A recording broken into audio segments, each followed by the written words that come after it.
இன்னைக்கு நம்ம சிக்கன் சுக்கா பண்ண போறோம். அதுக்கு ஒரு பாத்திரத்த அடுப்புல வச்சு, பாத்திரம் நல்லா காஞ்சதுக்கு அப்புறமா எண்ணெய் ஊத்திக்கிறேன். எண்ணெய் நல்லா காயட்டும். ரொம்ப நெறையலாம் எண்ணெய் ஊத்தணும்னு அவசியம் இல்ல. நமக்கு ஃப்ரை பண்றத விட இந்த மாரி சுக்கா செஞ்சு சாப்பிடும்போது டேஸ்ட் இன்னும் அதிகமா இருக்கும். எண்ணெய் நல்லா காஞ்சதுக்கு அப்புறமா 2 மீடியம் சைஸ் வெங்காயத்த இந்த மாரி குட்டி குட்டியா கட் பண்ணி வச்சிருக்கேன். அத நான் சேர்த்துக்கிறேன். கடுகு தாளிக்கணும்னு அவசியம் இல்ல. எந்த ஒரு மசாலாவும் சேர்க்க வேண்டாம். டைரக்ட்டா நம்ம எண்ணெயில இந்த வெங்காயத்த சேர்த்தா போதும். வெங்காயம் வந்து ஓரளவுக்கு கொஞ்சம் கலர் வந்து மாறி வர அளவுக்கு வதக்கிக்கணும்.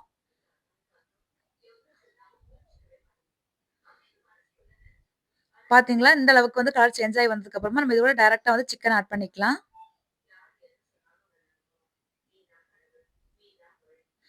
ஒரு 1/2 கிலோ அளவுக்கு நான் என்ன செய்றேன். அந்த 1/2 கிலோ சிக்கனுக்கு வந்து 2 மீடியம் சைஸ் வெங்காயம் ஃபர்ஸ்ட்டு கட் பண்ணி சேர்த்துருக்கிறேன்.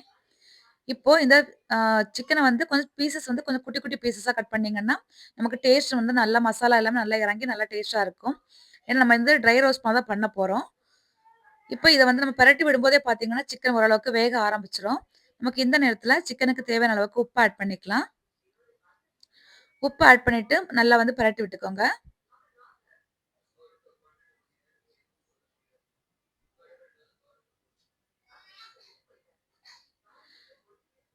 இப்போ இதுல நான் வந்து காரத்துக்காக ஒரு 3 பச்சை மிளகாவ ஒரு ஃப்ளேவர்க்காக தான் ஆட் பண்ணிக்கிறேன். நம்ம வந்து இதுக்கு மேல வந்து சேர்க்க போறது வந்து இந்த மட்டன் சுக்கா சாரி சிக்கன் சுக்கா சுக்காவுக்குன்னு தனியா நம்ம மசாலா அரைச்சு நம்மளோட சேனல்ல அந்த வீடியோ போட்டிருக்கோம். அந்த மசாலா தான் ஆட் பண்ண போறேன். இப்போ 1 டீஸ்பூன் அளவுக்கு மஞ்சள் தூள் ஆட் பண்ணி, அதையும் நல்லா வந்து மிக்ஸ் ஆகுற அளவுக்கு பரட்டி விட்டுக்கலாம். சுக்கா மசாலா வந்து காமனா தான் செஞ்சு வச்சிருக்கேன். நம்ம வந்து சிக்கன் சுக்கா, மட்டன் சுக்கா எதுக்கு வேணாலும் செஞ்சுக்கலாம். இப்ப நல்லா வந்து பெரட்டி விட்டாச்சு. இப்போ இதுல வந்து 1 டீஸ்பூன் அளவுக்கு இஞ்சி பூண்டு பேஸ்ட் ஆட் பண்ணியிருக்கேன். நான் அது வந்து ஆட் பண்ண வீடியோ வந்து ஸ்கிப் ஆயிடுச்சு. 1 டீஸ்பூன் அளவுக்கு ஃப்ரெஷ்ஷா அரைச்ச இஞ்சி பூண்டு பேஸ்ட் ஆட் பண்ணிக்கோங்க. தண்ணி எதுவுமே நான் சேர்க்கல. இந்த சிக்கன் வந்து தண்ணியே வந்து நமக்கு வேகுறதுக்கு கரெக்ட்டா இருக்கு. நீங்க அப்படி தேவைப்பட்டுச்சு அப்படின்னு சொன்னா ஒரு 1/4 டம்ளர் அளவுக்கு தண்ணி சேர்த்துக்கோங்க.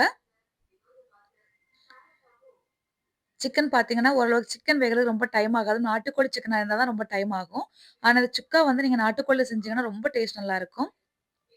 சிக்கன் வந்து ஒரு 80% குக் ஆனதுக்கு அப்புறமா, நான் வந்து ஒரு ஃபுல் டேபிள் ஸ்பூன் அளவுக்கு சுக்கா மசாலா இருக்கு தெரியுமா? அந்த மசாலா வந்து நான் சேர்த்துக்கிறேன். இந்த மசாலா வந்து நம்மளோட சேனல்ல இந்த வீடியோ இருக்கு. கண்டிப்பா போய் பாருங்க வேணும்னா. ரொம்ப நல்லாருக்கும். அந்த வாசனையா இருக்கும். ஃப்ரெஷ்ஷா அரைச்சு சேர்க்கும்போது இன்னும் சூப்பரா இருக்கும். இப்ப இந்த மசாலா எல்லாமே வந்து நல்லா சேர்ற அளவுக்கு பிரட்டி விட்டாச்சு. இப்ப நான் வந்து இதுல மிளகா வந்து அந்த அளவுக்கு ரொம்ப சேர்க்கல. அதனால தனி மிளகாத்தூள் வந்து காரத்துக்காக கொஞ்சம் சேர்த்துக்கிறேன்.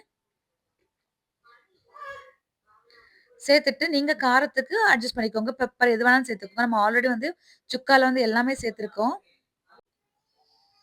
இப்ப காரம் பார்த்தீங்கன்னா, நமக்கு கரெக்ட்டா ஒரு ரசம் சாதம், ஒரு சாம்பார் சாதத்துக்கு தொட்டு சாப்பிடுறதுக்கு கரெக்ட்டான காரத்துல வந்து நான் சேர்த்துருக்கேன். நம்ம இத வந்து நீங்க சுக்கான்னு பண்ணும்போது நமக்கு ரொம்ப ட்ரையா தான் நான் பண்ணியிருக்கேன் இதுவரைக்கும். நீங்க வேணும்னா கொஞ்சம் ஒரு 1/4 டம்ளர் தண்ணி சேர்த்தீங்கன்னா, ஒரு சின்ன ஒரு கிரேவி மாரி ஒரு கன்சிஸ்டன்சி நமக்கு கிடைக்கும். பட் இந்த மாரி செய்யும்போது ரொம்ப டேஸ்ட்டா இருக்கும். நம்ம எண்ணெயும் அந்த அளவுக்கு சேர்க்கல.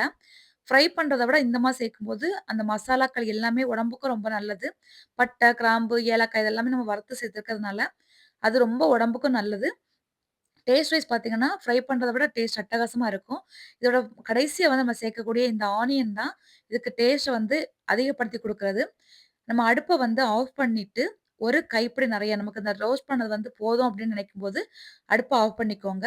இல்லன்னா கூட கொஞ்சம் நீங்க எண்ணெய் வேணா கூட எண்ணெய் ஆட் பண்ணிக்கலாம். நெய் ஆட் பண்ணிக்கலாம். நான் நெய் எதுவுமே ஆட் பண்ணல. நான் ஃபர்ஸ்ட்டு சேர்த்த எண்ணெய் மட்டும் தான்.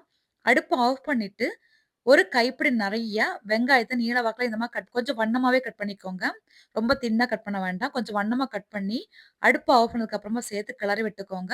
அந்த சூட்ல இந்த வெங்காயம் வந்து பாதி வெந்தும், பாதி வேகாமலும் இருக்கும். இந்த மாரி இருக்கும்போது கொஞ்சம் கிரன்ச்சியா இருக்கு நமக்கு சாப்பிடும்போது. அந்த சிக்கன் கூட சேர்த்து சாப்பிடும்போது அவ்ளோ அட்டகாசமா இருக்கும். கண்டிப்பா இதே மாரி ட்ரை பண்ணி பாருங்க. ரெஸ்டாரண்ட் ஸ்டைல விட நம்ம செய்யக்கூடிய அந்த சுக்கா வந்து அட்டகாசமான டேஸ்ட்ல ரொம்ப ஹைஜீனிக்கா நல்ல ஒரு ஃப்ளேவர்ஃபுல்லா வந்து சூப்பரா இருக்கும். ட்ரை பண்ணி பார்த்துட்டு புடிச்சிருந்தா லைக் பண்ணுங்க, ஷேர் பண்ணுங்க, கமெண்ட் பண்ணுங்க. Thank you.